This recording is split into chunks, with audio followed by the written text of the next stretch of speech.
তোমরা অনেকেই অ্যাক্রিলিক এক্সটেনশনের উপরে ভিডিও দেখতে চেয়েছিলে, তাই আজকের ভিডিওটা কিন্তু অ্যাক্রিলিক এক্সটেনশন নিয়ে। বেসিক যে প্রসেসগুলো থাকে, কিউটিক্যাল পুশার, কিউটিক্যাল কাটার, যা যা থাকে সব কিছুই প্রথমে সেটা করে নেবে। একদম বেসিক যে জিনিসগুলো থাকে, cuticle cutter, pusher, filer, nail strip selection করে লাগানো, যা যা থাকে নর্মালি সেগুলো সব কিছু করে দেবে। তারপর নেলটা শেপ দিয়ে দেবে। আজকের ক্লায়েন্ট আমান শেপ করছে, আমি সেটাই দিয়ে দিলাম। তোমাদের মনে হতে পারে যে অ্যাক্রিলিক এক্সটেনশন মনে খুবই টাফ, কিন্তু সেরকম কিন্তু কোনো ব্যাপার নেই। এক্সটেনশন করতে গেলে যেটা লাগবে monomer, acrylic powder, acrylic brush আর একটা ডিপ।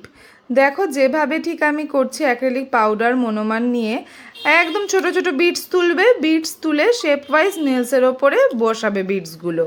তোমাদের হাতটা পুরো সেট হয়ে যাবে, দেখবে এটার এত সুন্দর ফিনিশিং আসে যে বেশি ফাইলারও হলো করতে হয় না। সুন্দর কাজ করতে হলে তার জন্য কিন্তু শুধু দেখলেই হয় না, তার জন্য অনেক প্র্যাকটিস করতে হয়, তবে গিয়ে কিন্তু একটা নিট অ্যান্ড ক্লিন তোমরা কাজ করতে পারবে। আর তোমরা যারা যারা আমাকে শেখার জন্য কোয়ারিজ করছিলে, পুজোর আগে আর একটাই ব্যাচ হবে, তারপরে আর কোনো ব্যাচ হবে না। তাই যারা যারা শিখতে চাইছো অবশ্যই তাড়াতাড়ি কন্ট্যাক্ট করো।